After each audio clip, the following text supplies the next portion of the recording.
We talk football and current events, sitting and chatting with the very best guests, with two Scottish boys and we're loving it.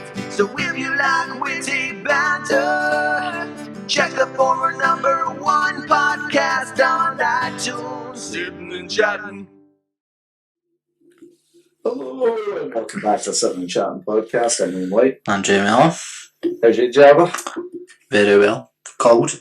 Very cold. It's fine, you know what it's like. This room will fucking do up in a minute.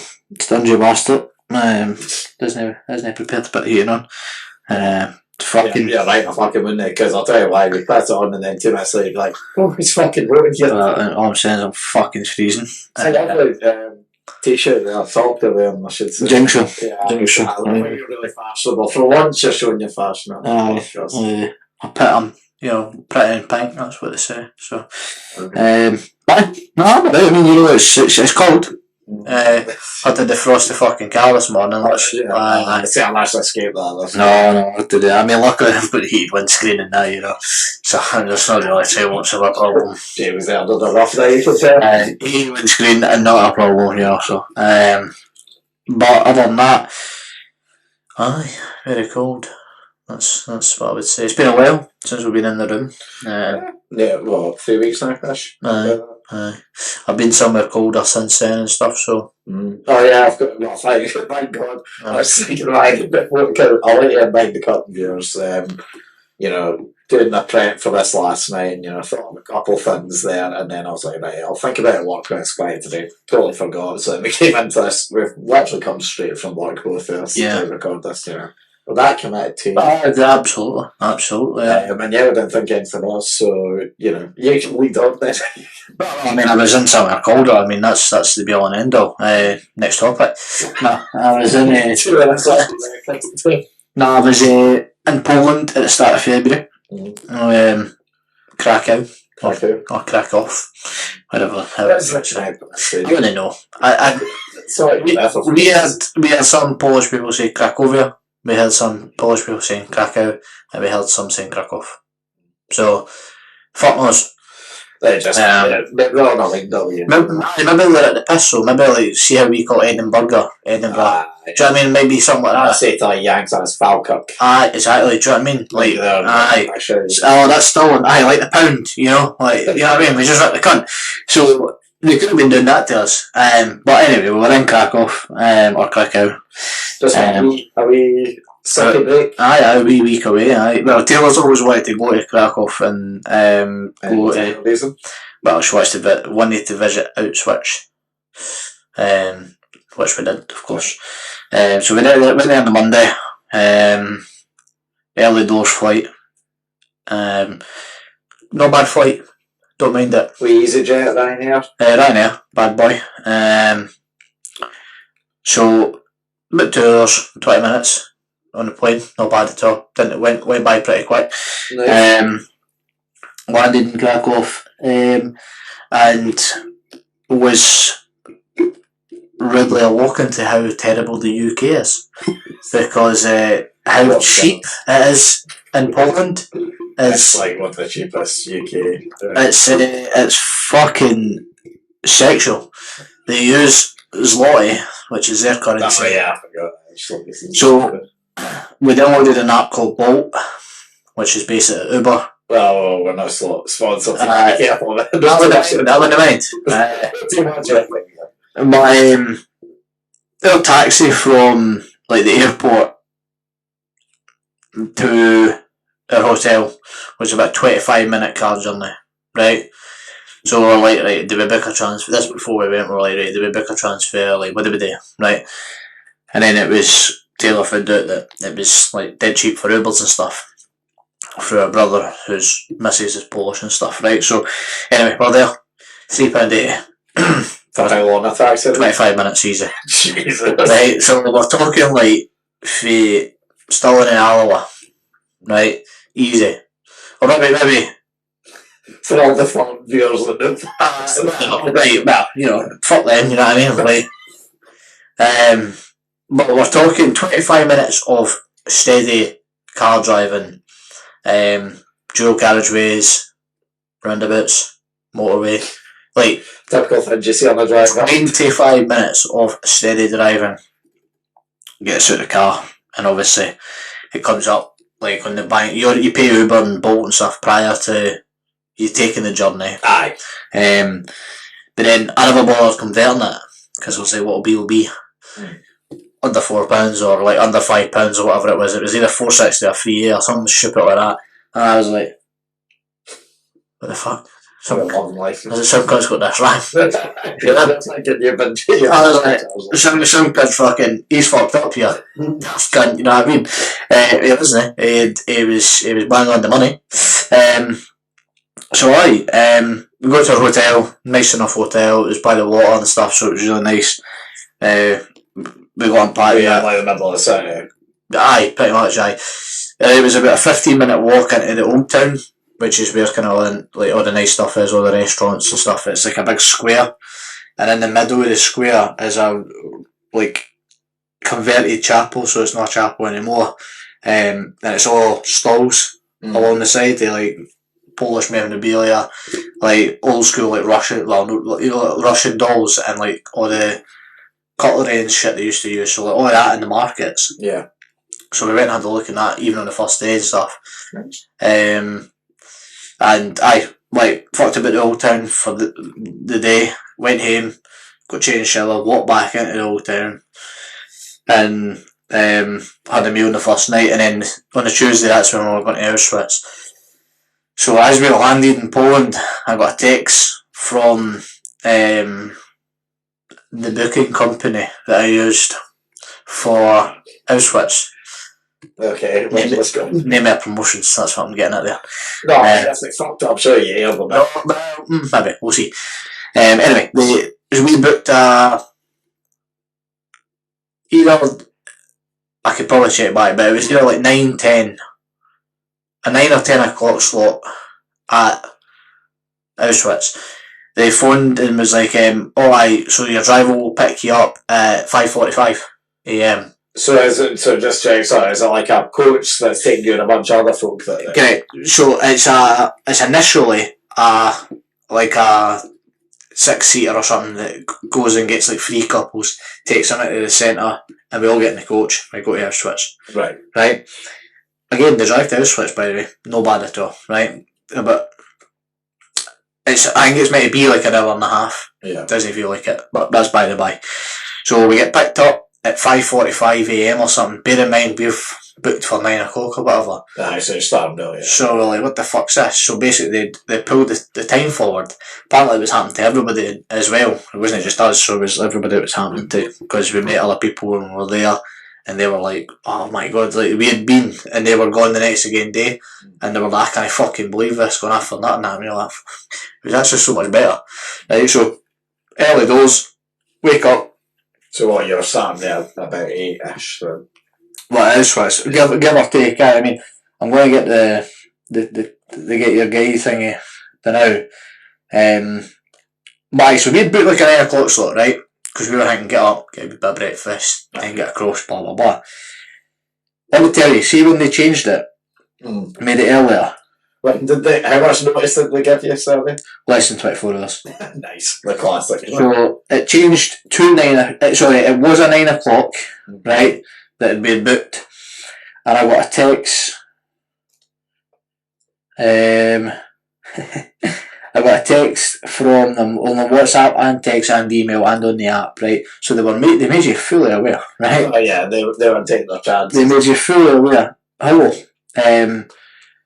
your departure, blah blah blah, has been changed, right? To yes, 5 PM. 5 AM, sorry. I was going to say 5 PM, yeah. Pickup time has changed to 5:40 AM, right? So, very helpful, by the way. They pinpoint your location, they say you'll be picked up here, this is a car that's picking you up, but very helpful. Yeah. So we get picked up 5:40, taken into town, and then the bus across to Auschwitz. Then we done the tour of Auschwitz and stuff, which is, you did both camps, so you did the death camp and then Birkenau as well. So we done both camps. We were there for until probably about 3 hours or something. Takes to do both camps. Tour guide was really good, very well spoken. So was it like done in English, or did you have like So we got an English tour. Right. We still had headphones in that because obviously there's 5 other tours year by year. Do you know what I mean? So couldn't just shouting and that when they work. So we had headphones in and that. So we started off going in the camp stuff, and then she took us into kind of rooms that they lived in. They'd converted the huts into kind of. A couple of them were converted into museums. A couple of them were still left exactly how they were. Right. Pictures of everybody that was there on the walls, the hair, the shoes, all that shit. You were showing all of that. That was at the first camp. There was a lot to take in the first camp though, because it was like you were seeing the huts that they were in, shoes, hair, all the. And obviously when they were getting rounded up in the war, they were getting told where they were going and stuff. They were told to pack a suitcase, write their name and all that and their address on it, so you still seen all that shit on the suitcases. So it was mental to see. It was really insightful. It was like good intel to be taken in, and she explained everything brilliantly. She told you about the survivors. The week prior to us being there was the 80th anniversary. Yeah, I was going to say, you obviously went a kind of an important moment in its history. So it was the 80th year anniversary the week after we were there. Yeah. Or like the end of. It was on the Friday and then we were there on the Monday, or the Tuesday. But it was really good. Like, it was really good. Loved that experience. It wasn't harrowing. It wasn't. Really? It wasn't what people say. People see. I don't know if I'm just like. I don't know if I'm just not that way inclined, right? Or maybe you need to see it to believe it. Like, I believe it happened. Of course I do, right? But I don't want you to go down that road there, right? But what I'm saying is, just because somebody's there telling me about it and I'm seeing stuff, still doesn't feel like it doesn't. In my mind, I didn't get upset by it because it doesn't feel real to me. Yeah, I mean, it's very difficult, I suppose, to visualise it because, well, obviously, one, it's we're talking it's 8 years Exactly. since it happens. But also, two, so don't get me wrong, there's terrible things that happen all over the world, but in the West, we're relatively lucky that this shit's been eradicated. You don't see like scores of people getting rounded up and shit. I know, obviously, piss taken aside, it does happen in some other countries still, but obviously for us, it's this was when it was cut out as such. So it's still very. You can't naturally think in your head, oh, there weren't actually. Don't get me wrong, I know a lot of people had been following orders and they probably didn't believe in it as well, but the fact that for a 5-6 year period, a bit longer back, but for like a 10-year period, that was considered a normal part of German and Polish life. It's just like, what the fuck? Aye. It's just mental to hear like how Poland wasn't Poland. Like, it wasn't Poland, it was, West Germany was on one side, and then it was just crazy to hear about. But I didn't find it harrowing, or I didn't get upset by it, and I don't think Taylor did either. But it did make it more real in the sense that you walk through and you seen stuff and you were like, fuck me, like, there's the pyjamas, do you know what I mean? Yeah. Like, and you could tell they were old, authentic, like they were all stored in the, like, behind, you couldn't go near them and that. So it was a weird experience. Thoroughly enjoyed it though. Yeah. Like, I had a good time.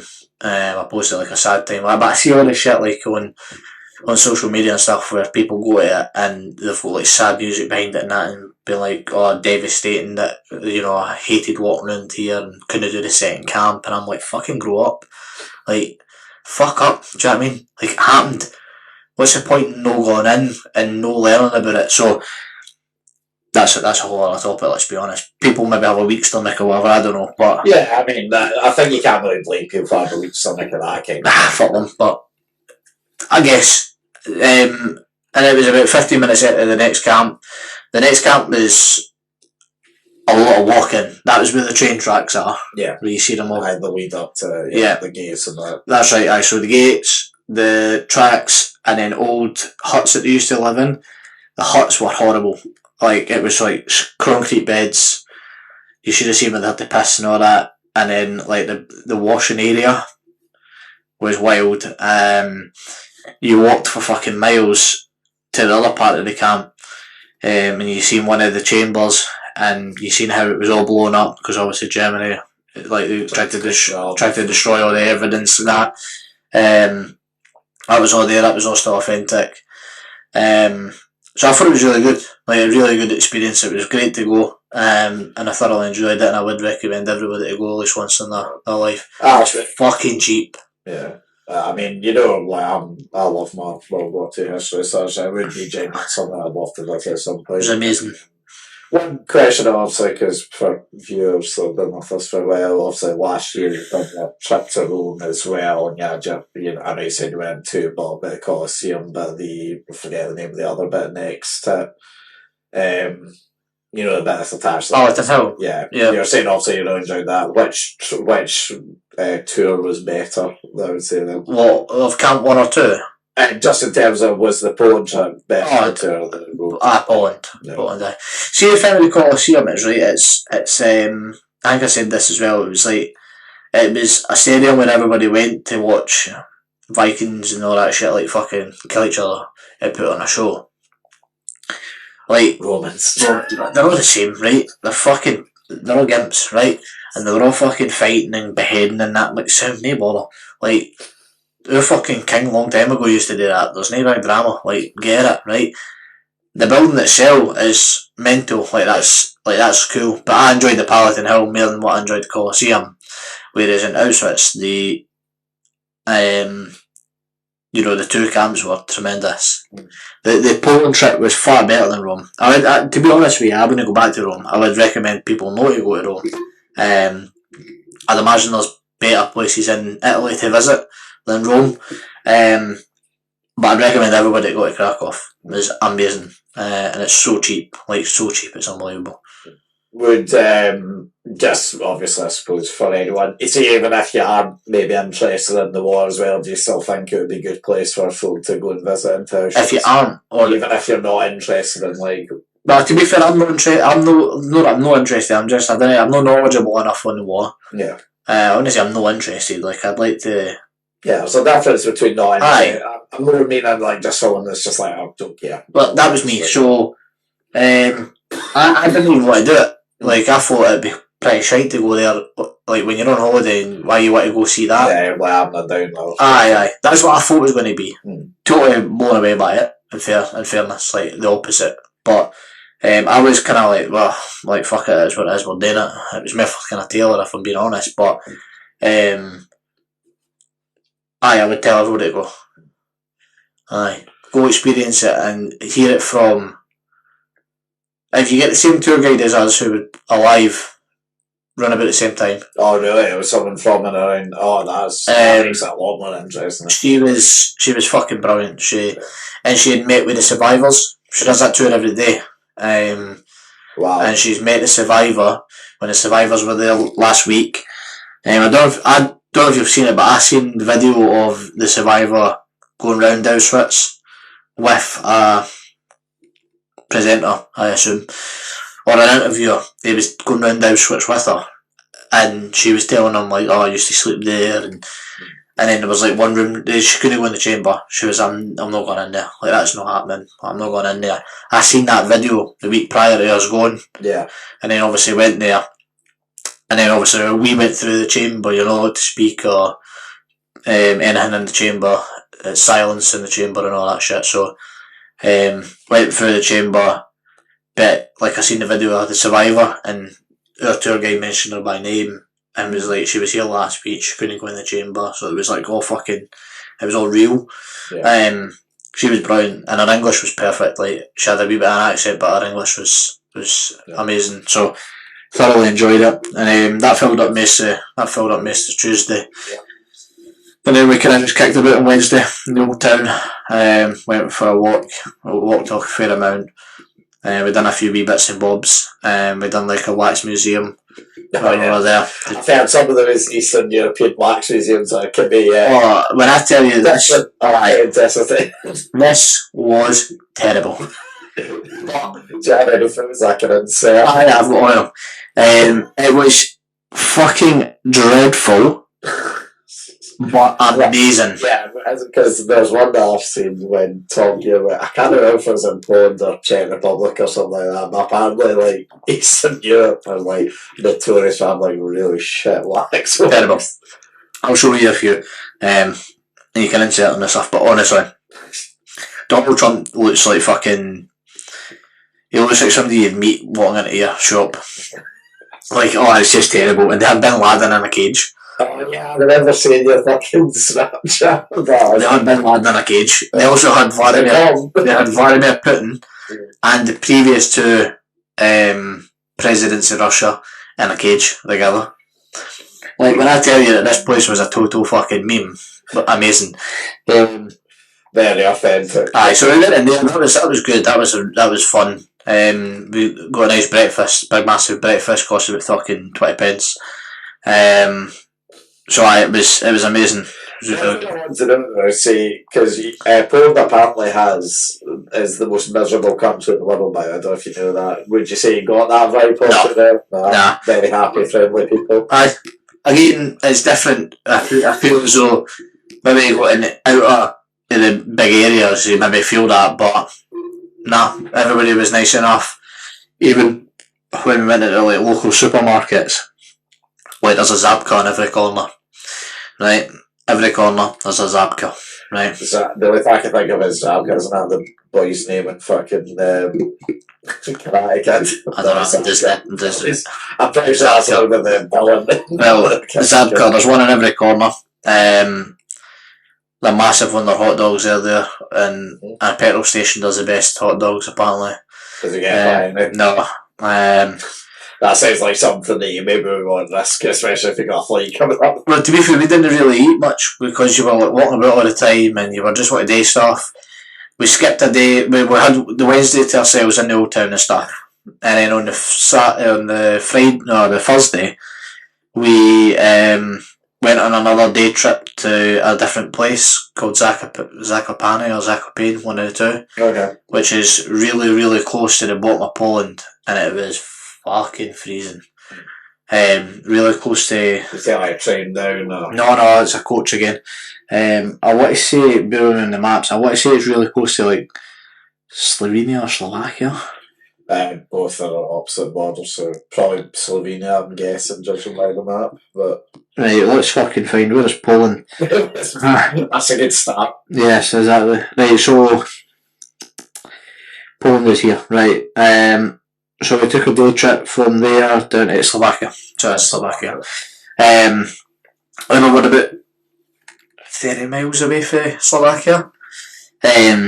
Fucking freezing. -10 or something like that. It was like Baltic.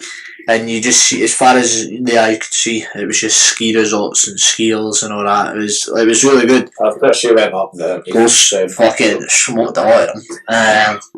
That I'd love to see. But no, we went to this. The day trip was like you seen like a really, really old kind of wooden building. It was made out of like, well, old wood, as well as the insulation was made out of like fucking. Oh, so you mean like this is like a couple hundred. Aye, like ancient. Aye. Okay. That was fucking. I was curious. That was a random stop on this trip though. Yeah. Class, right? We got traditional vodka tasting and their own type of cheese. Ooh. It's made from goat cheese, and it's the only place in the world you can get it is Zakopane, Poland. Delicious, by the way. Oh, delicious. And they like cook it on like a wee fire hang, right? With this cheese, they cook it, and then it comes out, and it's like it goes solid again because it's goat cheese. And, it's fucking brilliant. Vodka was class as well. It's like cherry flavoured. It was beautiful. Oh, that was yeah, because they're obviously quite good for vodka. But I heard as well Polish beer's quite good as well. Never tried it, to be fair. So. Nah, the food was good, to be fair. So we went to Zakopane, and then at the end we went to the thermal baths, which is like there's a big massive swimming place on the mountain, and then you can obviously see it in the mountain. There's that does seem good. Aye, thermal baths. There's an in-pool bar, music playing.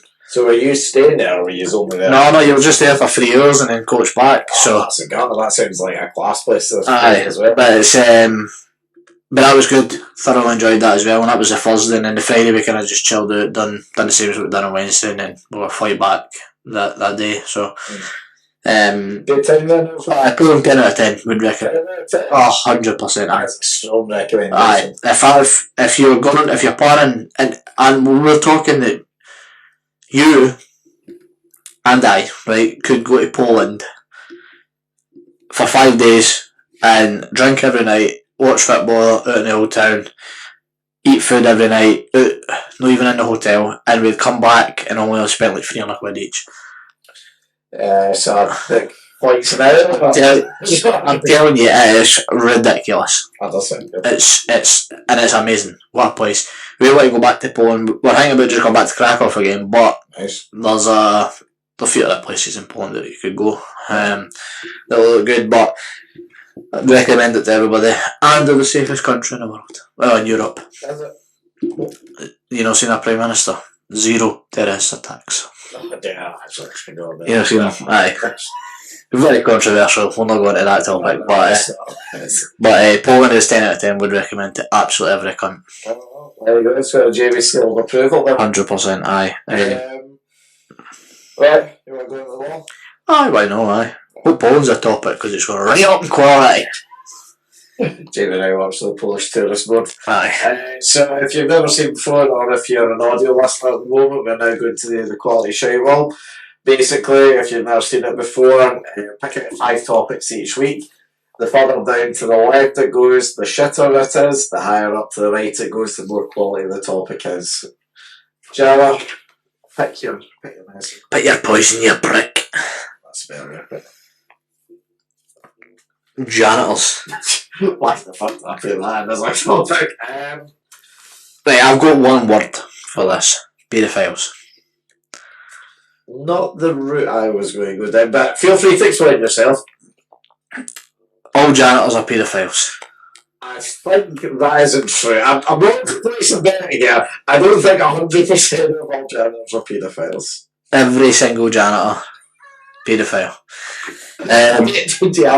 So janitor turns shop as a way. No. No, it's just a paedophile's job, innit? Like, you walk about the school pretending like you do stuff. I'll say all janitors. So see, both in primary, right? Oh yeah, well I mean, it's just pedos there. Right, the janitor, right, it was said, right, Yeah, of course. they had cameras of the school grounds in his house Right. for security purposes in the evening. Okay, now, Paedophile. Now, I'm not denying this isn't true, but I want to capture my mind back here something. What years were we at primary school between? I don't know. 2003 to 2010. How good do you think back then hidden cameras were? The fact that a janitor could have these fucking hardwired up to his gaff that probably didn't even have The gaff was like right next door though. It was like right next door to the school. So it's all fine then, he's got a fixed line service. 100%. Paedophile. That's what I'm telling you. Absolute paedophile. You know what, I'm not even gonna fucking... You fucking where you want to, I'm not even fucking getting involved. It's just a paedophile's job, innit? Like, there's no need for... There's no need for paedophiles, and there's no need for janitors. There's no need for janitors. There's of course need for janitors. Of course there's not. Shit gets dirty, especially at school, you think they think... Shit gets dirty, that's what cleaners are for. No fucking janitors. It's not the same thing before you start your pish. Just because, what is the difference? The janitor was like renowned as a handyman. He would go fix your light bulb when if it went out, and he would fix the whiteboard if it wasn't on. Okay, fair enough.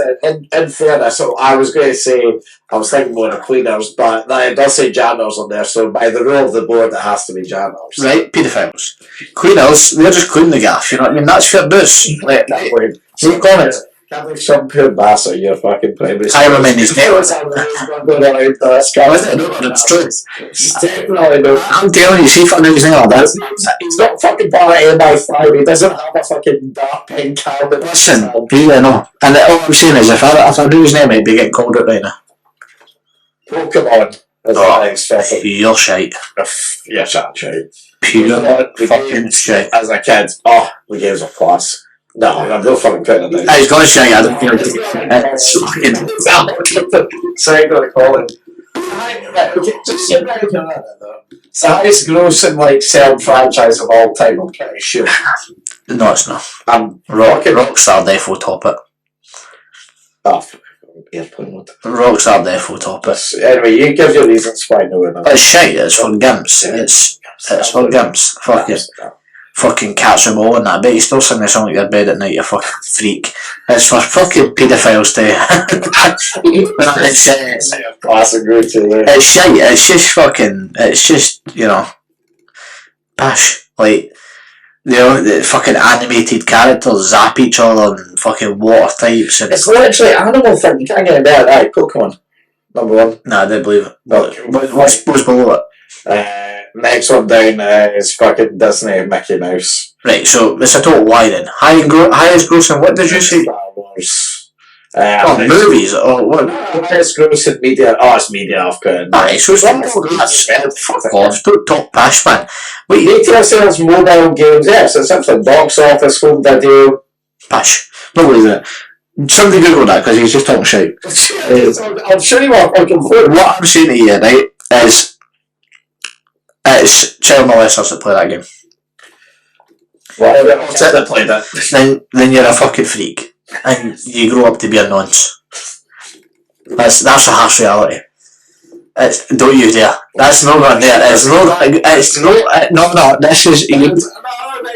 I'm not doing that. It's shite. Of course, it's shite. It's shite. It's class. It's so class. Liam, stop talking pish for a minute, man. The games were one day class. We're talking about the likes of Call of Duty. We're talking about FIFA. You know what I mean? We're talking about fucking games. As a bear man, I did enjoy a wee Pokemon. Oh, bullshit, you fucking pervert. I'm telling you that, right? There is so many better. GTA for a start, right? These games are better, by the way. I'm just saying I fucking enjoyed Pokemon as a kid. It's a fucking TV show as a kid.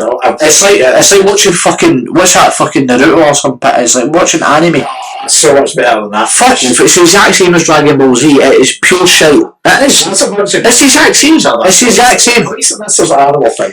It's the exact. It's the exact same. A mouse fucking electrocute a dog. No, it's the exact. No. No. Absolute. It's going. You're saying halfway. Now I'll put it halfway. And then I think it's terrible we're putting it halfway, to be honest with you. That's more on your side, isn't it? It's just so fucking gibbling. It's fucking absolute pish. Nah, it's the same as Dragon Ball Z. No. It's probably fucking worse, actually. No, that is for nonsense. Right, maybe. It's the fucking exact same. It's animated pish. You're chat shit. Whatever you say. I really want to move off this topic. I'm actually... Okay. I think it's fucking terrible that you've even fucking put that there. Oh, that's great. Wedding rings. Well, that's a question, actually, you know, as a man that will be married at some point in the future. Will you be... in the future? I mean, I don't want to pressure you or Taylor into it, Jesus. Will you be one of these people that gets a wedding, or are you not going to bother? Aye, well, we've obviously booked a place and stuff, so it is happening. Just I just don't want to take the pressure of being like, what are you doing about this time? Well, no, we've got a booking and stuff, so but that's by the by. I will be having a wedding ring or wedding band, whatever you want to call it. Gold or silver, man? Silver. So bracelet and the chains are silver, you know, so it'll be matching. Yeah, it'll be staying the same.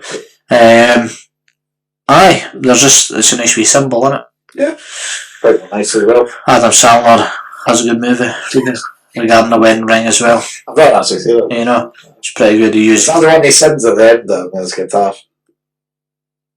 Ah, come on, fuck knows. Like, I just know he uses the wedding ring to like chat from pick up women and that, so good movie, would recommend. I think it's called The Wedding Ring. That's the wedding singer, I'm thinking. I know, you're in a different place, yeah. He starts off the movie, he's got like a big fucking stupid nose and that, he's a plastic surgeon. I know the movie, yeah, I was thinking of his first movie actually, when he's saying he sings at weddings. Aye. No, that's like when he's... Aye, different one, aye. Yeah. But, that's by the by. Wedding rings, aye.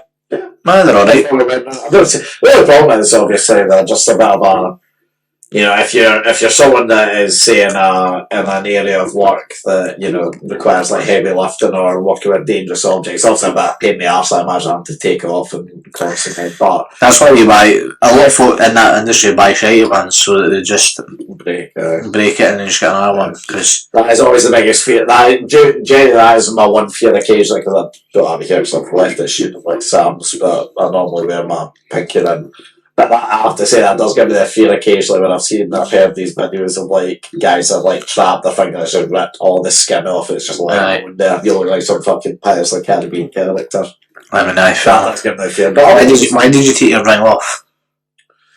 Go to the toilet. No, I take mine off. I'm going to take it. So oh, just in case you catch it on your drips eye or something. No, just, you know, easy to wash my hands afterwards. Very, very creepy. So yeah, no one you like Pokemon. Who takes a ring off to wash their hands? You are a paedophile. Who the fuck gives a ring on for it? It's wet when you're fucking washing your hands. I don't wear rings, so I wouldn't know. But yeah, why would I fucking so bad have a wet ring? So what you're saying is, when you have a wedding ring, you're going to take it off every time you go and wash your hands. Probably. It cleans my hands.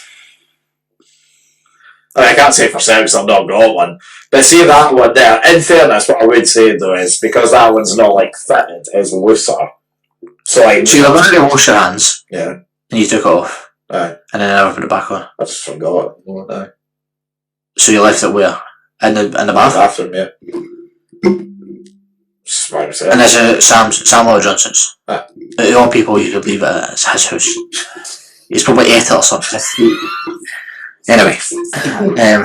I sent that photo, so I can't confirm that it's not been eaten as of yet. Fair enough, aye. The photo was his last photo. I'd say they're alright, aye. That's a bit high, fair enough, you know what I mean? But, go with it, aye.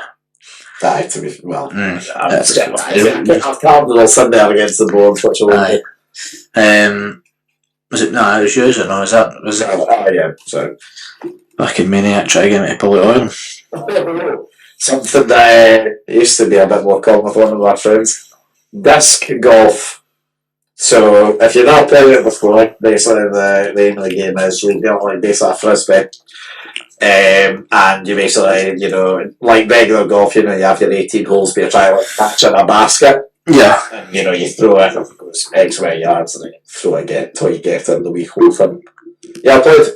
No, I would like to. I did it once with you, and I did enjoy it, but I have to say there are certain times that it's fucking pish. So, like, the one that we were doing in was in a forest, and I get it for obvious reasons, so like there's obstacles in the way. But see, unless you're a cunt that can toss like a fucking like frisbee 300 yards away, you're basically into a tree and it just falls over, and you're like, well, great. Right, fair enough. I could understand that. No, I could. It also just feels a bit shitter than golf, like in general. I can't explain it, but you don't feel as you know, like you know that feeling you get when you hit like a golf ball like dead straight and like it goes like about 200 yards, and you're thinking in your head, "Oof, that felt good." Not like that, well. You don't get the same feeling by throwing something that goes like 100 yards. You're like, aye. So it's not quite the same. No, I mean I've not had any of this feelings in a wee while, but so tell me when you blow a 50-degree. we'll not talk about that. Yeah, but I would like to try it. Yeah, well, you used to play it quite a bit, but then when we started playing actual golf, we then kind of gave it up, so we didn't play more. But yeah, you and Boyle. Yeah, and it's also fucking expensive. It just screams Dunboyne to me. That's our two things. So the closest course to here is fucking. They've got a course designated for it. Yeah, that's it. They have courses in Scotland. Fuck. Because one up at they tried to build one up at Stirling University, I think. Over the actual golf course. Yeah, I know. There's that many fucking like. Shut up, man! What? Jesus. Absolutely. Honestly, I go back to this. Paedophiles. You just said a minute ago you want to play it. But no. I mean like having courses, a singular course. Fair booze. You know, maybe on every second Sunday. They have a converted course, right? Right. You know, and golf clubs can put out the baskets in every hole. I mean, to be fair, I will be honest, like, they're course, or the course at least that I went on, I've not seen another one, but it was just a case of they needed, like, can't really see it on camera, but this, like, catcher thing, they had that, they just put that, like, down, and they would, like, say, hold, like, they'd have, like, Aye, that's what I'm saying, aye. that's their courses. Come there at a fucking actual golf club, every third Sunday or whatever, every second Sunday you could, you know, for the hours of 10 till 12, there's no golfing, it's just fucking disc golf and then back to golf and all that. Fair dues. But actual courses. It's expensive as well, by the way. I was like, because I thought It was a fucking yes. no, that's my point, right? So like, that's it. So you know, like in golf, there's like a million different fucking clubs that you can do, right? Turns out there's a million fucking different like one of these things, so you can have like different shapes depending on the way you throw it, different like fucking angles and that. Give it, it's going to shout. It's not for me, aye, fuck them. Absolute fucking, that's a Ewan Boyle, it screams Ewan Boyle to me. It also, yeah, guess how much it costs, by the way, for a round. For a round, 18 holes have we gone with here. Yeah. 28 quid per person. No, 22 per person. What the fuck? Everything's Fucking paedophiles. Fucking, speaking of paedophiles, what, oh, never mind, it was messy. Didn't you think of it? I thought it was ice cream van. You know. Final one? Oh, there. Oh, for fuck's sake. Well, I know what that one is, so I'll choose that. To me. Oh dear, I fear we have a fucking stinker. One cricket. Ooh. Give me the blue sack, because it's gonna shite. Is there anything good about it? No. Right. The rivalry between India and Pakistan. Okay. I can't say I know much about that, fair enough. I've worked with a few Indian fellas who like to tell me how much they hate Pakistani people. And the cricket is the best time to rub it in those Pakistani people's faces. Right. So the rivalry was quite good. I didn't really hear it much anymore. I didn't really work directly with, you know, Asians anymore. But when I did, It sounded like Donald Trump with this voice. when I did, it was good. No, aye, that was good. The cricket is pure shite. You can tell me here if this is me enjoying cricket or not, right? So, see when... No, give me a minute to explain. When we're... You're fucking with Pokemon. When we're in the LA, they do like every year they do the cricket match. So of course they do. yeah, because they're posh. So we were walking by. So we sat on the beach and drank for about 2 hours. Just we say watched it. It was on the background. Live or like on the? It was in my actually playing on the beach. Aye. That would like fun to play there for 2 minutes. No, it's like the Ashes as well, and they're all like the chants of the nah. They've got chants at the end.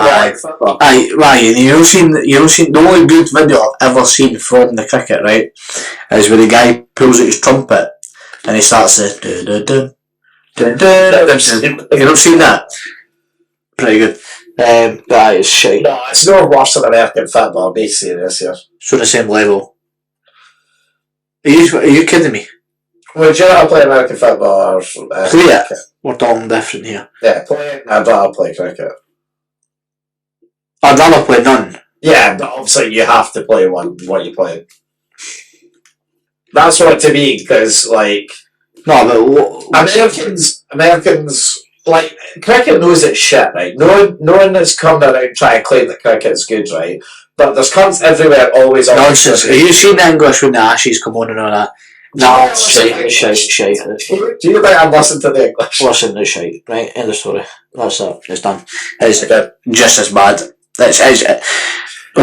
Americans always make things worse. That's just because I'm American. Yeah, but that's my point. See, no, but you hate English more than you hate Americans. So therefore, not only do you hate them, right? You know, think about them when they speak about the Ashes and how England's the best cricket team in the game. They're all fucking wanks, toffs. I don't hear it that much, I have to be honest. But fucking American football every February when the Super Bowl's on, constantly hear it. That's why it's better. And I'll go that route only. Because there's an actual event that millions of people watch. Fair play to American football. It's shite, I wouldn't watch it. I think it's full of adverts and gimps. But That's cricket, what should be rebranded as. Aye. Get some gigs. aye, with a ball. But cricket's See just if we ever become fucking billionaires, right? I'm going to fucking get a Super Bowl ad for the podcast. It's just going to be us calling it shiny. Aye. They know all of that. Aye. But we say to them, yeah, we'll give you like 10 million quid to play this ad. aye, and it's American football for paedophiles. All the Christian Americans going, Aye. got our sport. For paedophiles. It's me just bugging you for 30 Aye. seconds. Wankers. Aye. Pedophiles. Paedophiles. Child molesters. 100%. But you know what? The beef shite. Yeah, no, I mean, there's no argument there. Aye. It's still freezing in this room, by the way. No, you can't. Freezing. I'm not wanting to eat on, by the way, just for reference, but it's fucking freezing. I want you to know I'm being held hostage in a cauldron. I was going to say something crazy as well. Move on. We're drawn by Del Boy. Right. That's just a little bit off. So, a lot of people are going to see Norwood. My fucking far, aye. Finally going to do it. I mean, the last time we were on, we did specify that, well, we came to the agreement that if we bet Forest and Everton, we'd say we'd call it there, that we've done it. We're obviously really on the day last Wednesday, so I thought, oh, here we go. It's all going on, and then we dropped points in Villa. And I thought, here we go again. It's all gone tits up. But then Arsenal fucked it up. Twice. Delightfully, I know. Twice. West Ham got Jared Bowen, my guy. And then they drew last night to Nottingham Forest, which is just hilarious. Well, confirms it now. Forest are a good side, though, to be fair. We beat us. Nearly beat us again. Aye. So. 7 points out of the last week is tremendous, considering Villa, City and Newcastle. they're all, top 10 sides? Easily. Like, that's good going, regardless of what way you look at it. Villa, we call it probably a bad run of form, but they managed to steal a point off us. Yeah. Wild. And then you point City, who are, what, 5th in the league? 6th? 4th now. 4th now. Just found a bit of form again. So it may not matter because of how shite they've been this season. And they obviously get fucking pumped 2-0. And then 2-0 last night. Do you know what I mean? Doing better. I was with the boy that I worked with us. He finished work at 4:30. Kick-off was obviously at 4:30, so a bit nervous, so he might miss some goals. Arrives in, shakes my hand, sits down, they score. Oh, could have been better. Could have been better. He fucking regret every single one of his life choices in that moment right there. Then we won 2-0 again last night. Especially because Cam wasn't going to have Mark Door. But No. I have to say, the minute we seen that Isak was there, I was like, I think we've got this in the back of it. It was just that wee lesbian out in the wing that you had the fear for, but he was quieter than a mouse. So we're playing well. I must admit, Dominic Szoboszlai is architect to everything that's going well in the last 5 games. He's been phenomenal. McAllister's been good.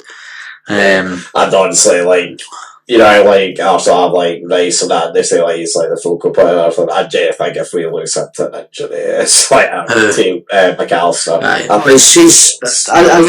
I genuinely think he's been our best player this year. It's funny that I was talking to Duncan last night about this, right? And this will probably be very controversial, right? Yeah. I think numbers wise, Salah cannot be fucking. He's got to win a Ballon d'Or this year. 50 goals. Yeah, well, it has a serious drop off between them. But we're talking 50 goals in 36 games or something like that. 50 goals and assists in 36 games. That's a joke, right? It's crazy numbers, right? It's really good. He's scored and assisted in 11 games straight or something like that. Playing unbelievable, right? He's involved in everything. But I genuinely believe it's probably been his worst, maybe not worst season, but one of his poorer seasons of playing football for us. As in, taking on defenders and, holding the ball up, playing off the wee nice passes and stuff. Yeah. he's just been in good positions and he's scored every time he gets a shot. He's at his own target. His confidence is sky high. I just didn't think overall playing wise, I don't think he's been the best player for us. It's definitely a lot less selfish than he used to be. His passing's fucking unreal. Mind I says to you ages ago about Salah, the one thing I fucking despise about him is he strikes about 40 shots a game and scores one. Yeah. That fucked me off for years. Now, every season he's had great numbers for us, and he's been there 7-8 years now. 7 years, right? He's been fucking phenomenal every season. There's no denying it. But you look at the first 3-4 seasons, I guarantee you his shot tally was triple what it is now. Billy, you can't 25 goals and like assists. The position to take the shot. 100%. That's what I'm saying. His positional sense has been great this year, and every time he gets a chance to score, 9 times out of 10 he takes it. His passes to McAllister last night was just brilliant. You could see as well. I think it was Burn one of their offside backs. You could see because they knew that he was going to come back in. They put two or three players on there. They were still able to make the pass to McAllister. It's different gravy. I just don't think he's like actual playing wise. I don't think he's been at his best, but nobody can argue with him because his numbers are crazy, and he's not been bad by any stretch. Like, he's been brilliant for us, and he is playing good football, but I don't think he's playing his best football is what he did. But like you say, he's been very, very unselfish this year. I hope he breaks that on the De Bruyne record. I hope he gets 21 assists. That'd be fucking so. See, from my point of view, if I'm, we can speak about it now, but I mean, like, if I'm Salah, my current mindset is I need to sign a new contract for this club and get the Ballon d'Or for a personal point of view. It might not be his choice, so they may not offer him a deal. I mean, we both know they have. Honestly, I still truly believe he's signed. Him and Virgil, they've signed. I'm telling you, that's comparison right there. They've signed. Trent hasn't. They two have signed. I'm telling you now. I've got a feeling in my bones. I mean, I'll be delighted if they have.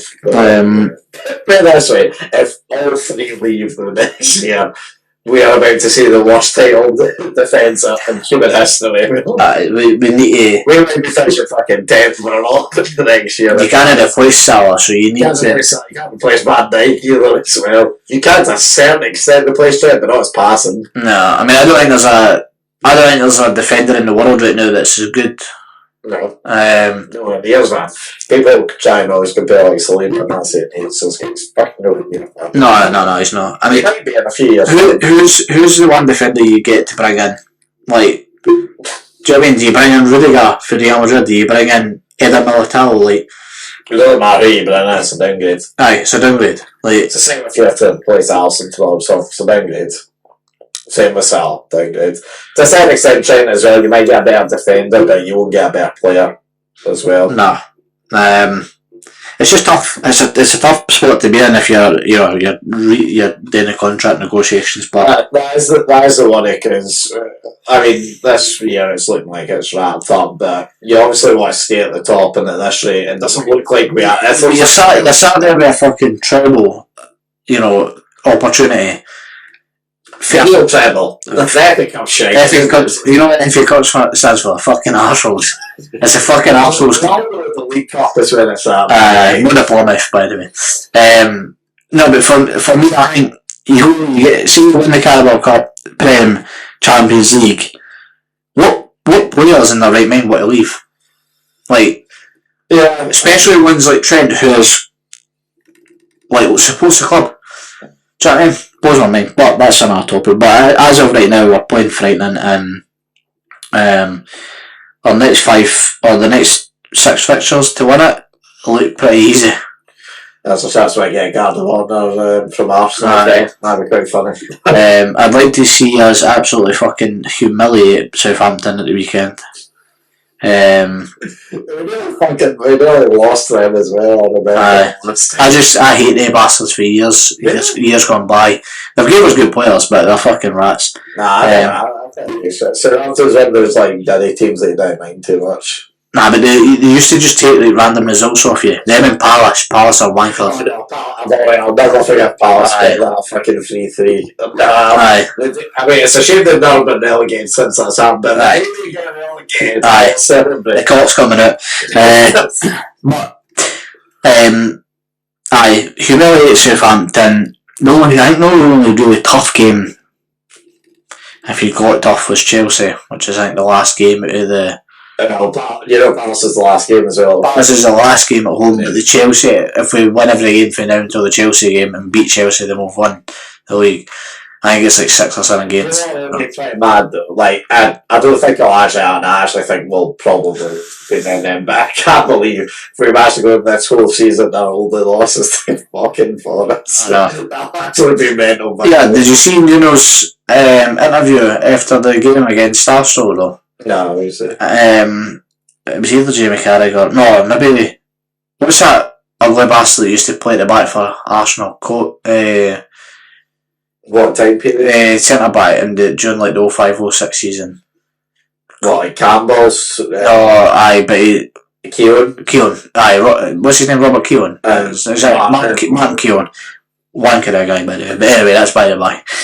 He was interviewing, after the Forest Arsenal draw, and it was at to me. It was like, why we seen it when you played Liverpool, when you played the what was the game they had last week? Brentford, Newcastle. Aye, and he was like, you played a 5-back, but tonight you opted for a 4-back, and he was like, what's your explanation for that? He says, can I be honest? Arsenal don't have a striker. They pose no threat. And he was like, they don't have a striker. And it was just funny to hear him say that. And then obviously, Keown was like, yeah.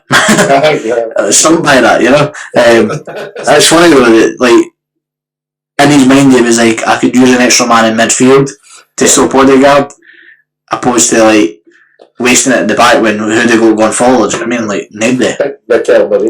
Aye, fucking fun. Scored 2 goals and Arsenal thought he was the saviour to their number 9. I do love all the folk on FPL that brought him in.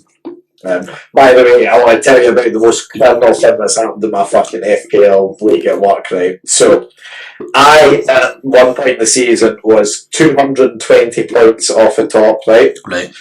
Managed to claw back, Jamie. Lots of working, lots of transfers, that's it.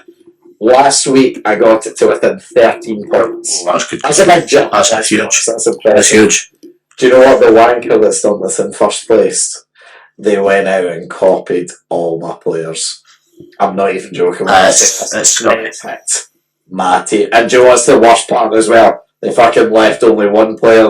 They only had like 2 or 3 players difference. Yeah. And the players are the ones that got the points on as well. So you fuck 30 points again above me. I'm on tomorrow. I might kick their head in. It's not too late because see, my ex-managers in my league, right?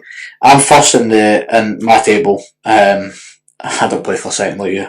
I was good for it, and then I got fucking cocked. But let's just look at that week, by the way, right? Look at that week, right? That's a stormer, right? I've still got Jared Bowen to play this evening. Honestly, I've got Bowen as well, but I've got Bowen. However, gutted because I left Morgan Rogers and Aina on the bench, right? So, whereas I could have took them out for Semenyo and Konsa, right? So I was a wee heartbroken.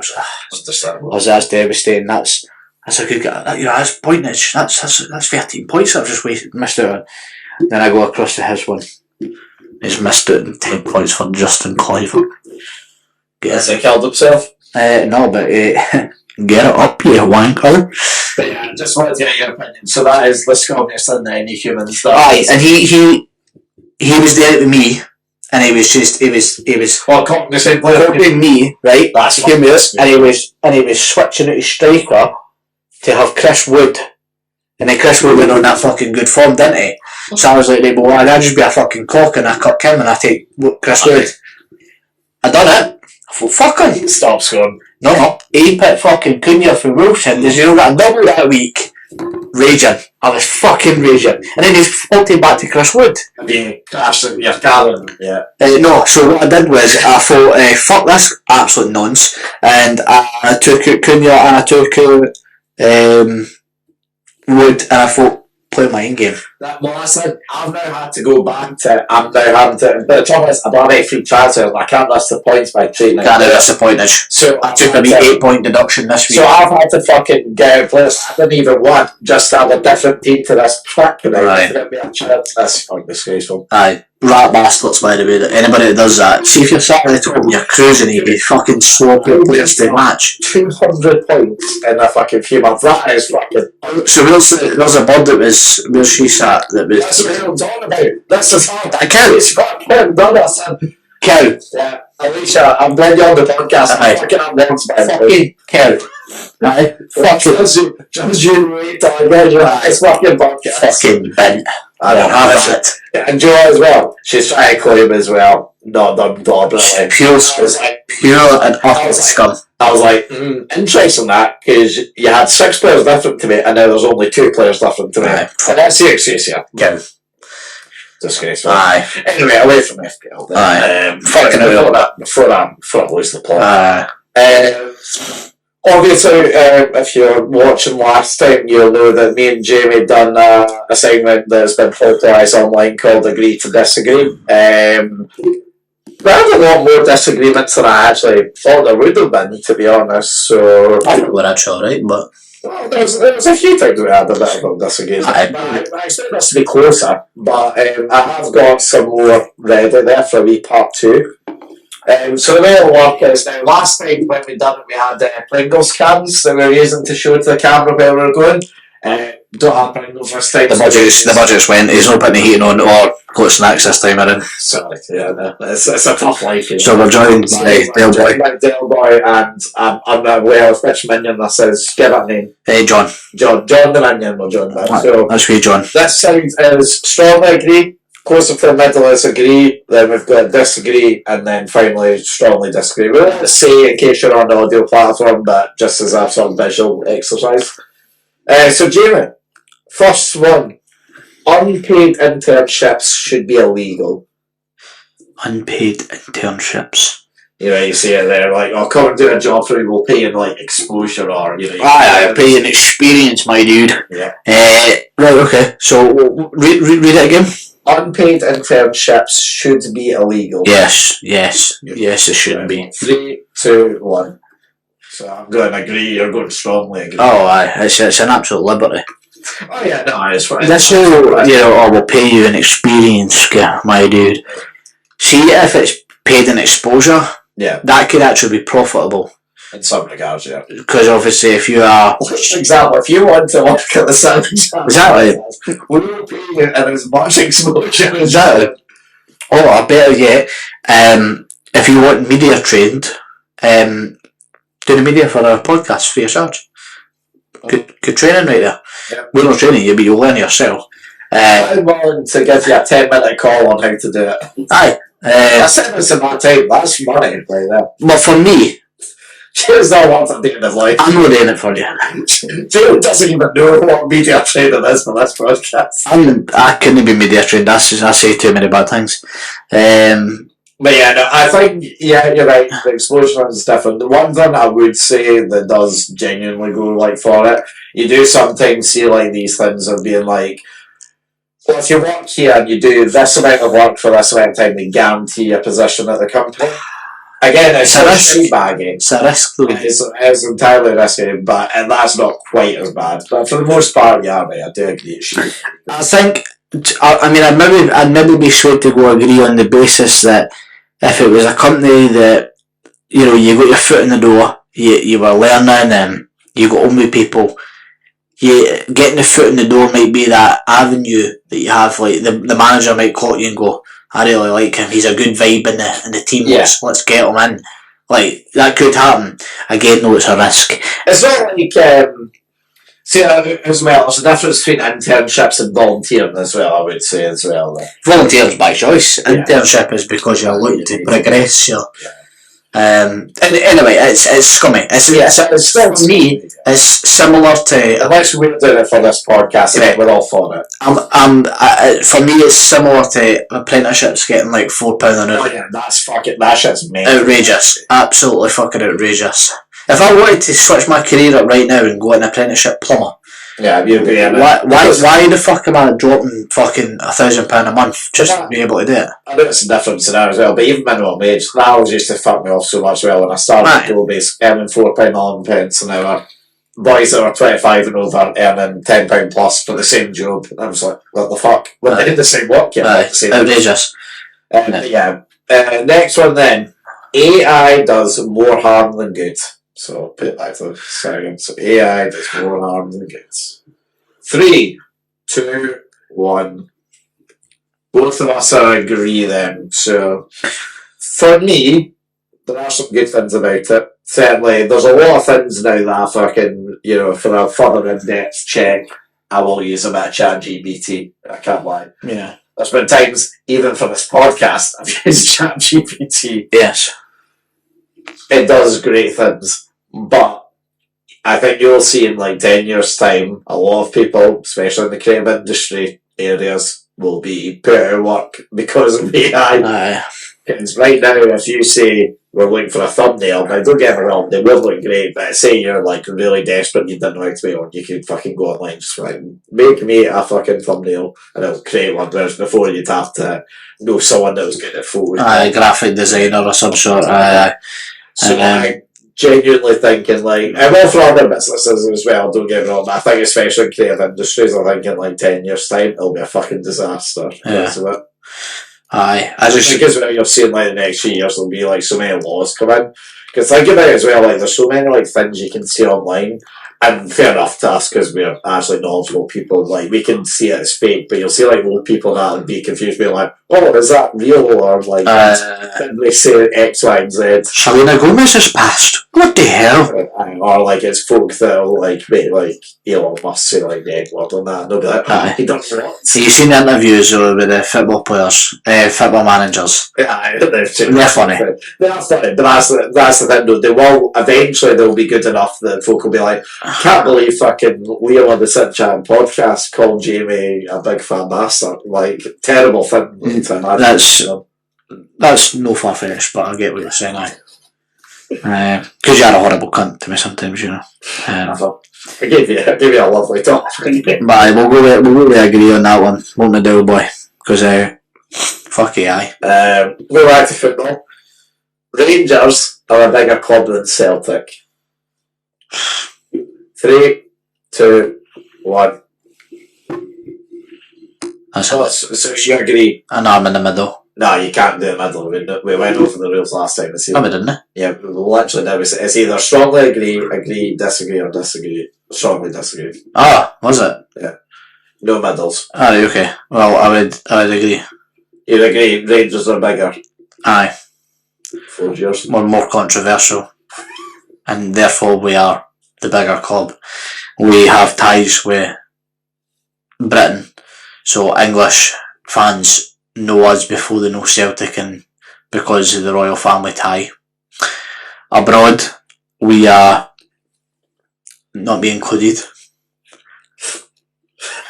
Are anti-Catholic, therefore we offend several countries. So you're saying purely from the controversial route? 100%. Okay. And, up until recently, we were the most successful club in football. Like, we then got liquidated. We built ourselves back up.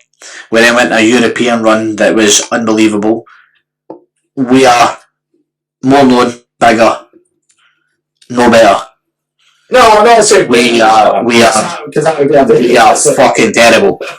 I don't think there's much in it, in fairness, but and you're going to call me a hypocritical bastard because of how long ago it was. Well, I do think the Champions League win from them is part of the reason for it. What is the Champions League? Sorry, the European Cup. Right, what even is that? You know what I mean?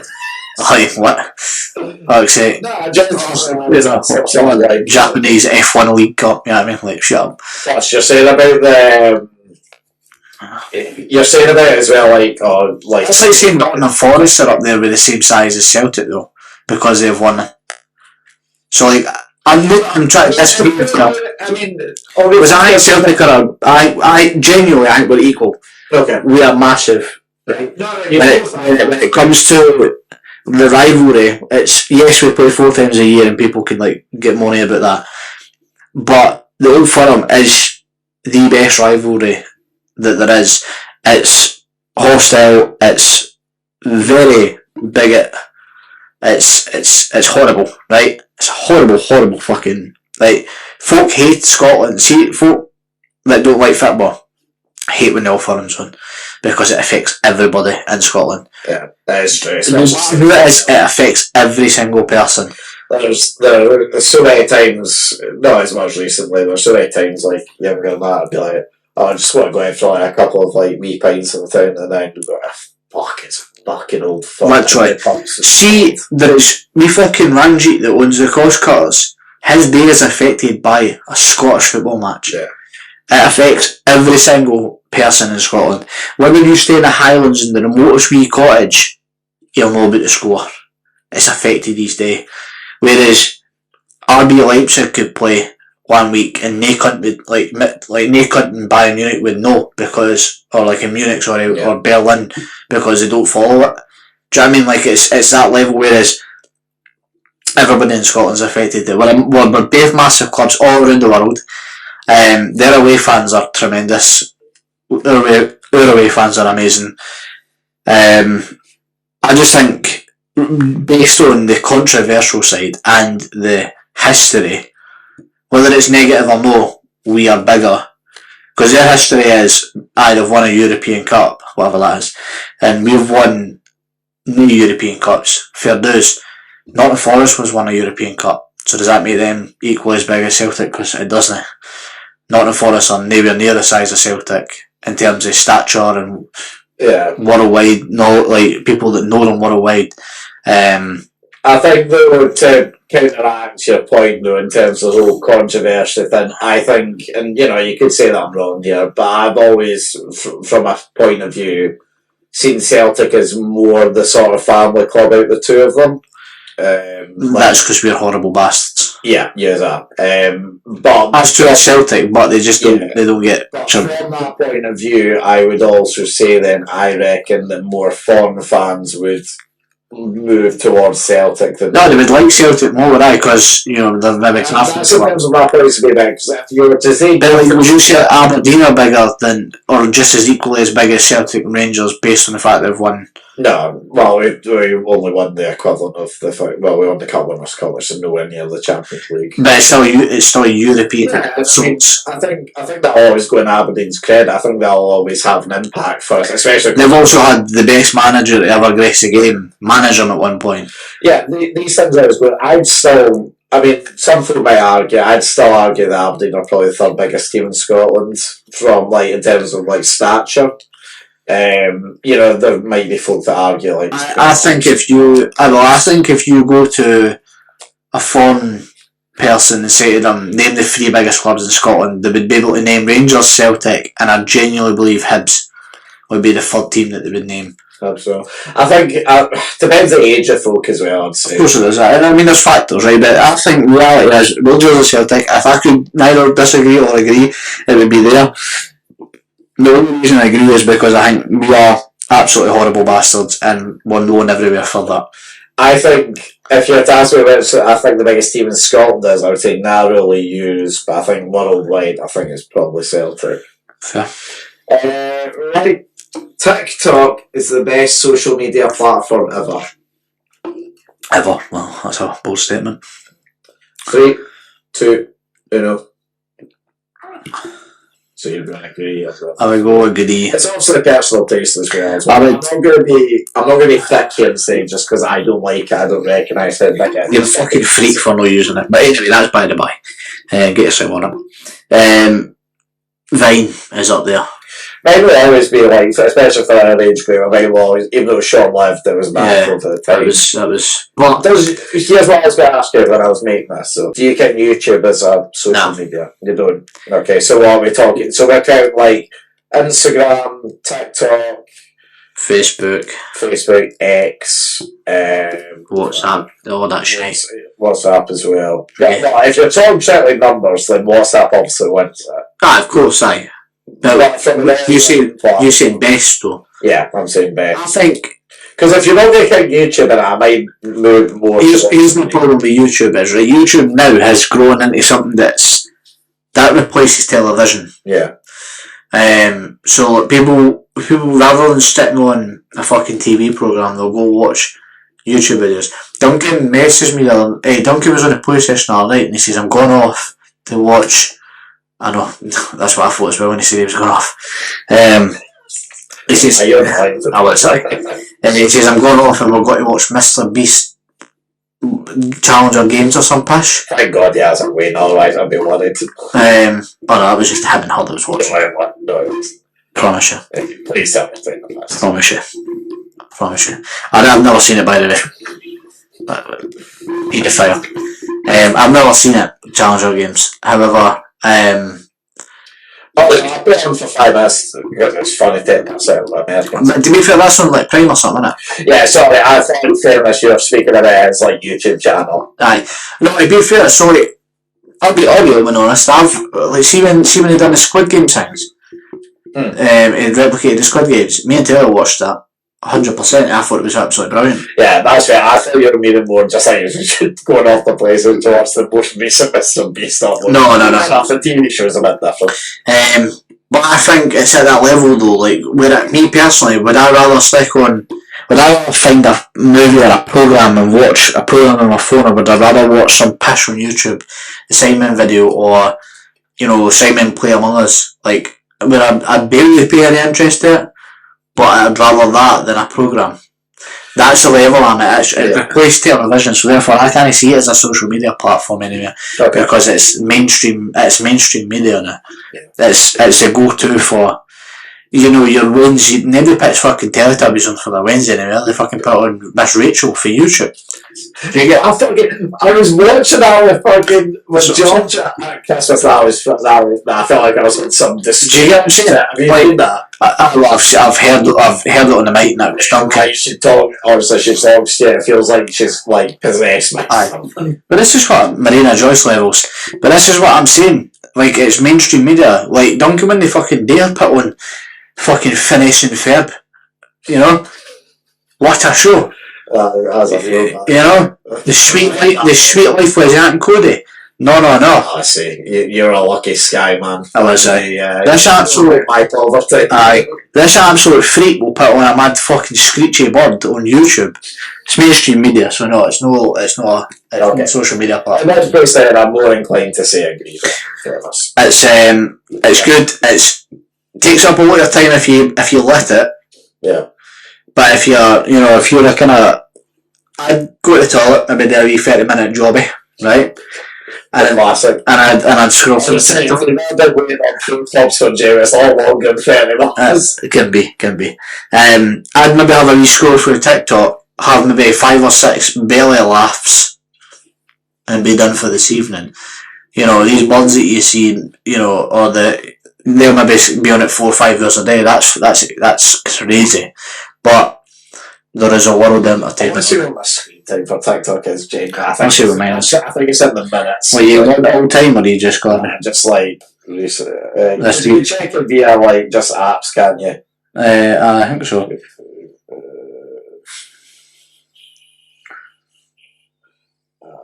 Not app one. That's for the fucking link for.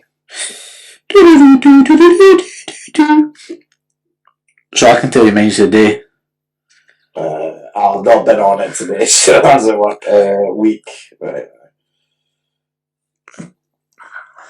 Have you got the app? Yeah. Fuck it, it's not even in like my top 20 apps. See my problem. What the fuck is it? See my problem now as well, right? But I've got ad blocker on my phone, but I need to use Safari to watch YouTube. I was going to say they're not fuck up like on your phone. No. So Safari it's in it. TikTok. This is this week. I'm not taking the piss. What is it? 40 seconds or something? 40 seconds.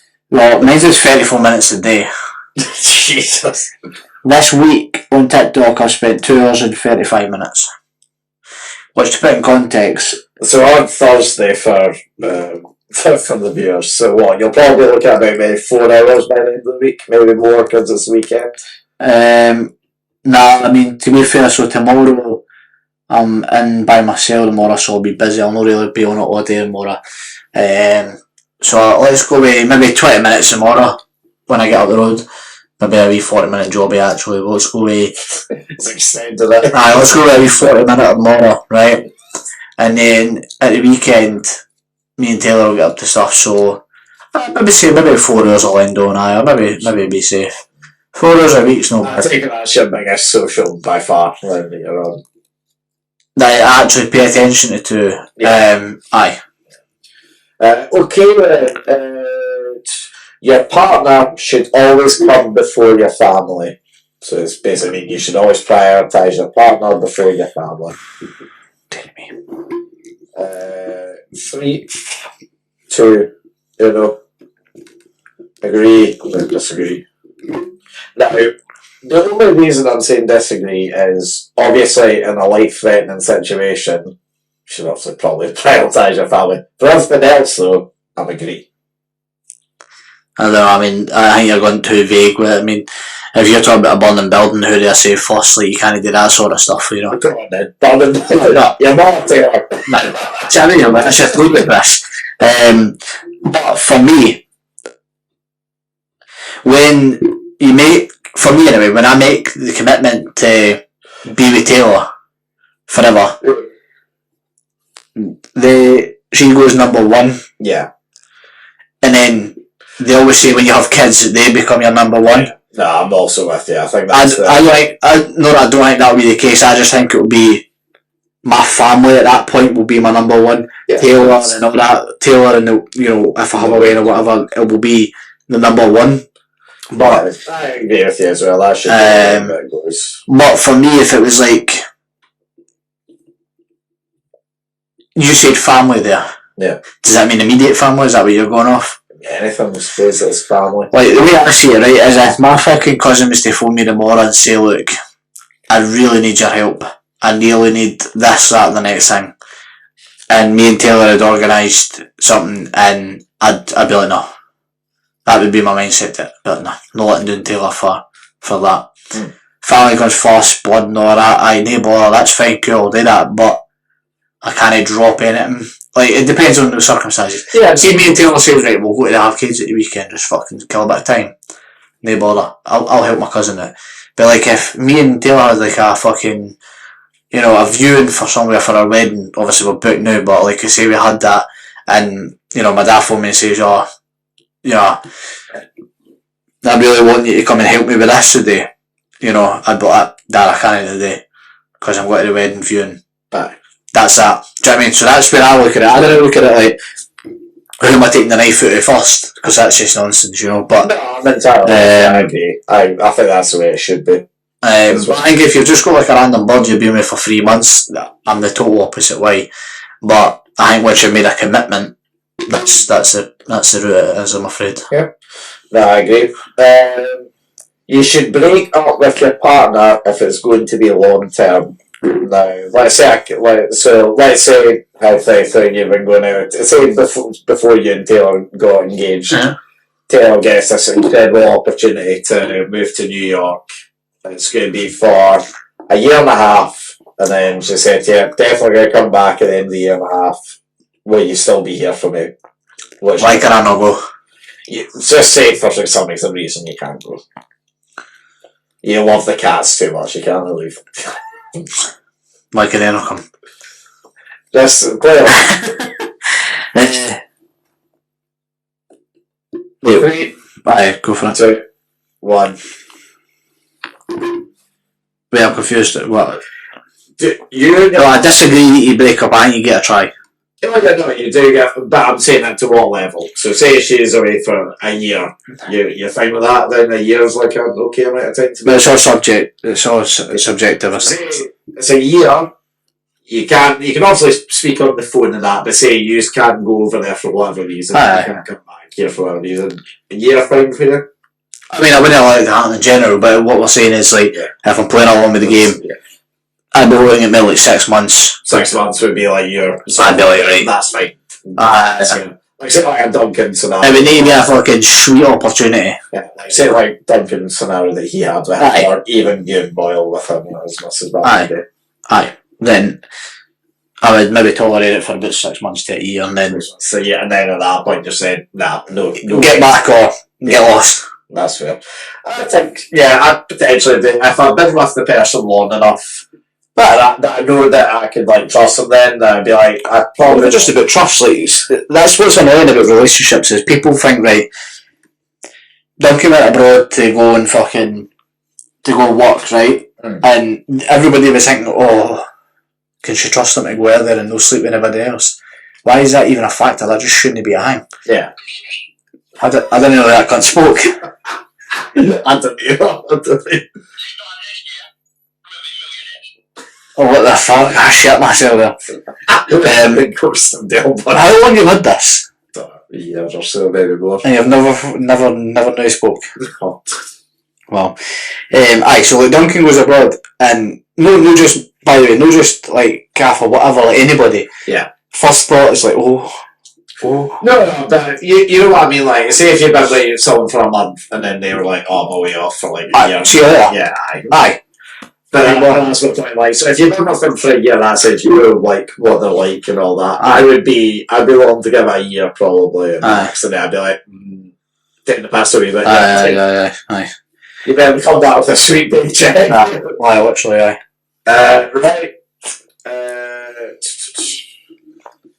You should focus on passion before financial stability when picking your career.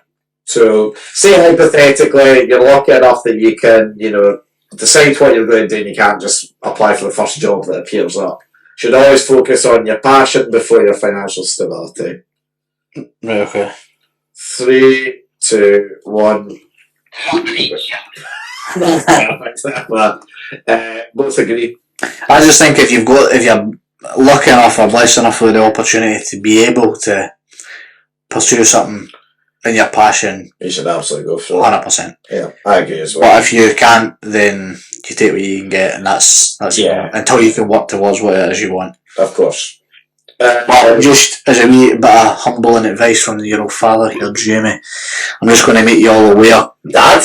I just want to make you all aware, children listening, or youngsters, let's go with youngsters, anybody over the age of 13, if you're listening, right, and you're kind of getting into that, maybe 14 and above, and you're getting into that kind of stage of school where you're not really sure, and you're getting questions, what do you want to be when you're older, and you've got a careers advisor hitting you with pish, right, here's my bit of advice for you.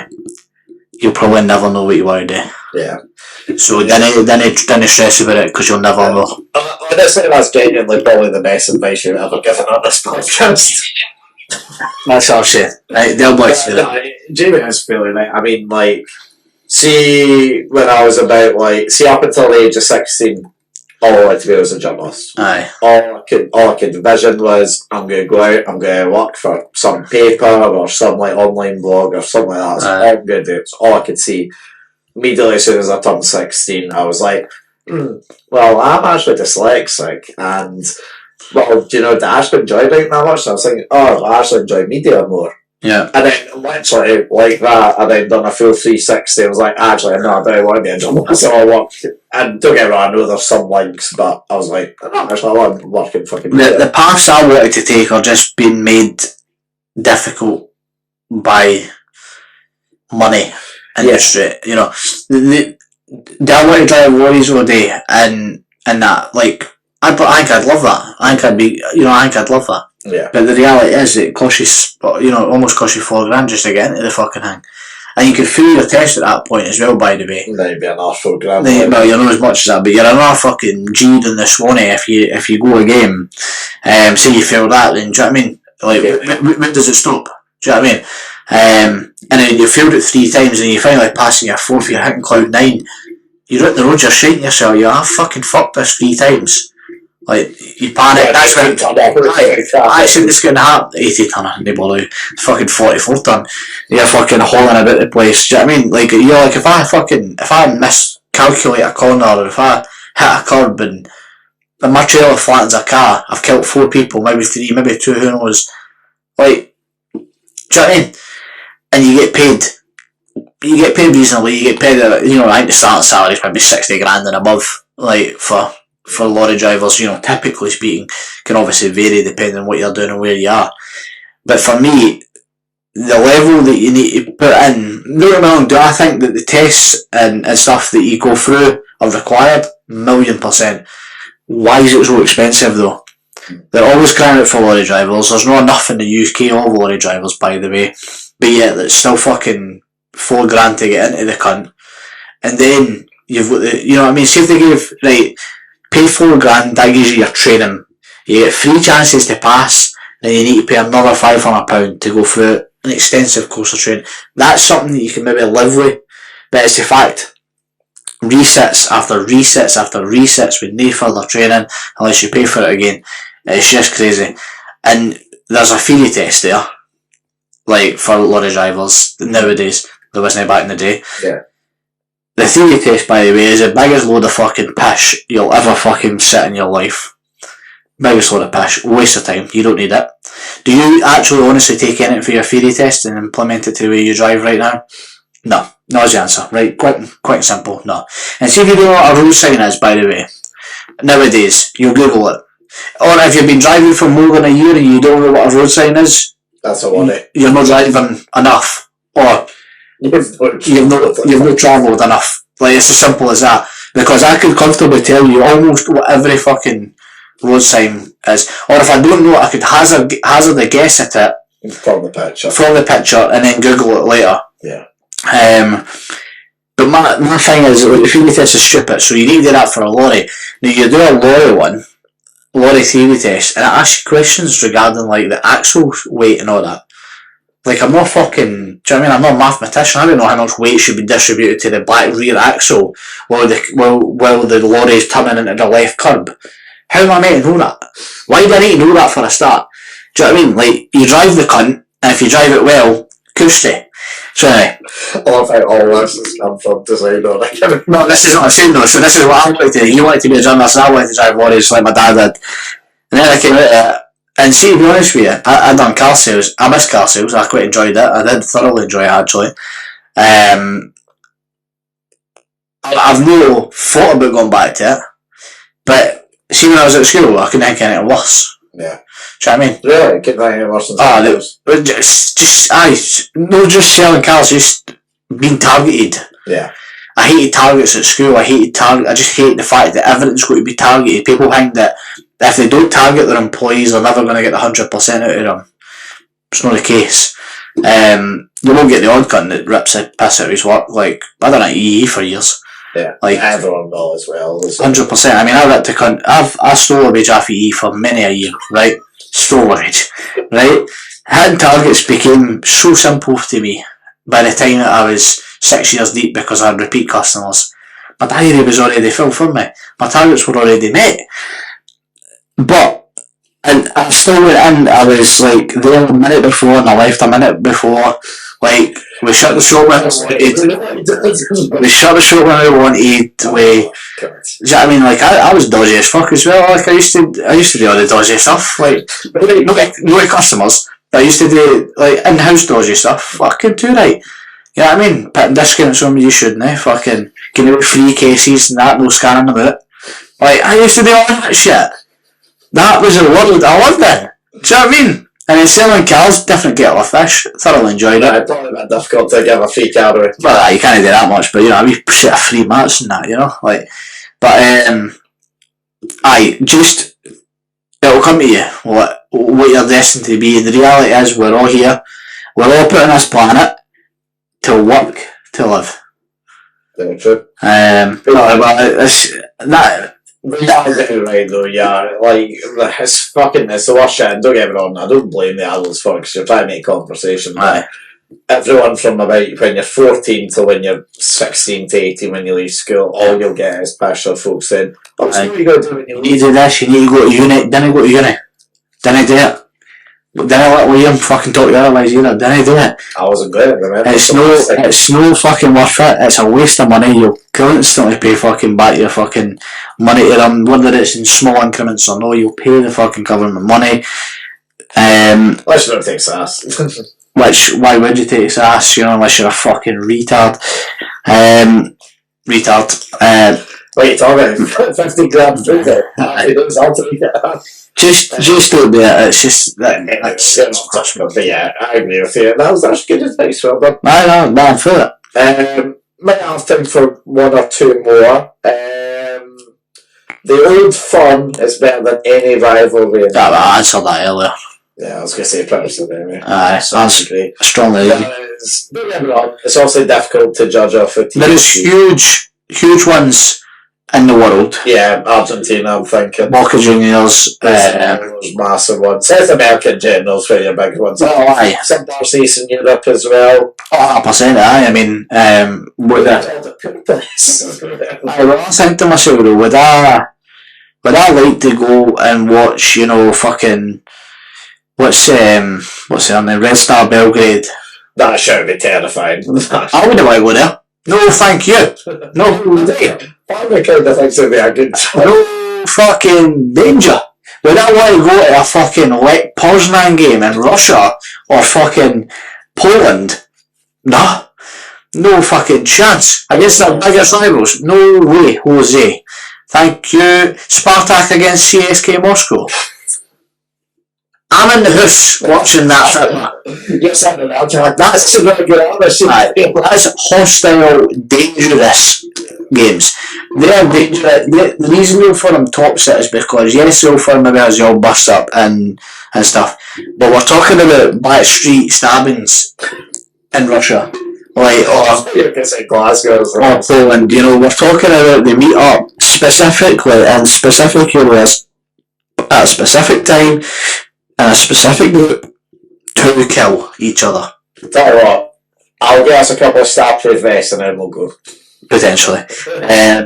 No, let's see you get a fucking mile. I think you look at like Liverpool Man U, not even a thing. So tame. It's the biggest, like, what's the biggest three in England is? Liverpool, Man United. I don't even think it is, to be honest with you. No. Back up. Let's be real here. Okay. Villa and Birmingham. We're talking top five. I'm just talking about top five. No, we're talking about rivals here. Okay, fine. Rivals. The Birmingham Derby, Sunderland, Newcastle.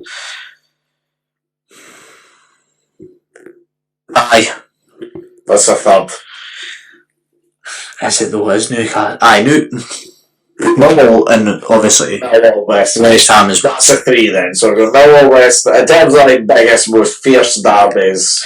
It's Sunderland and that fierce, so like we'll talk about somebody came on and punched Jack Grealish in the fucking head when the last time they played. Like that's again next level stuff. Leeds and stuff. There's a whole no Leeds, sorry, fucking Millwall and West Ham. There's a whole movie on it. I think fucking Sunderland Newcastle could be quite. Maybe you're right. Maybe it's not quite as fierce. It's different in Liverpool and Man U because they just like slagging each other. I was just more thinking of like just in terms of most watched, but yeah, right. In terms of bigger actual derbies, like that.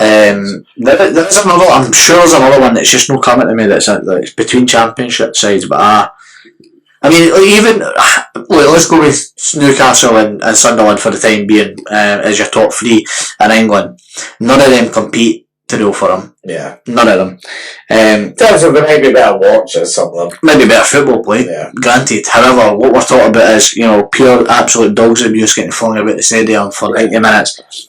It's total racism, not even racism, but sectarianism, and I think I've told you, but I only bet one Old Firm. And fuck yeah, it's hostile. It's horrible. It's hostile. I know that felt mental. I mean, I don't know, but I can imagine you felt the same. It's a hostile, horrible environment. I love it, but it's hostile and horrible.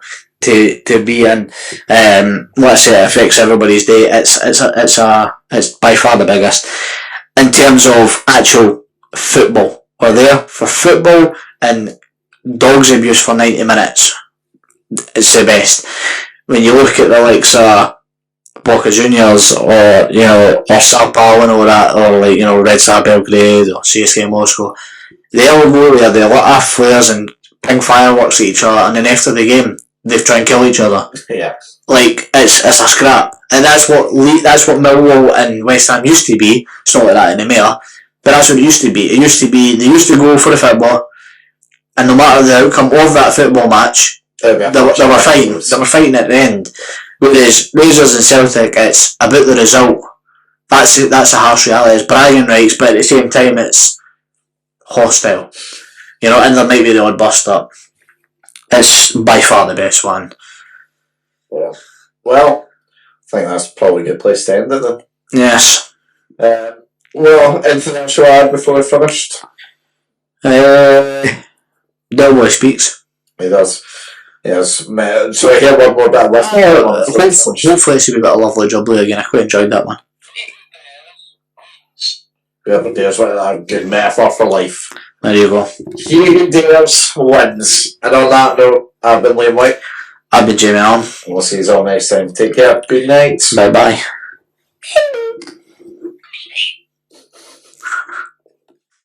We talk football and current events, sitting and chatting with the very best guests. With two Scottish boys and we're loving it. So if you like witty banter, check the former #1 podcast on iTunes. Sitting and chatting.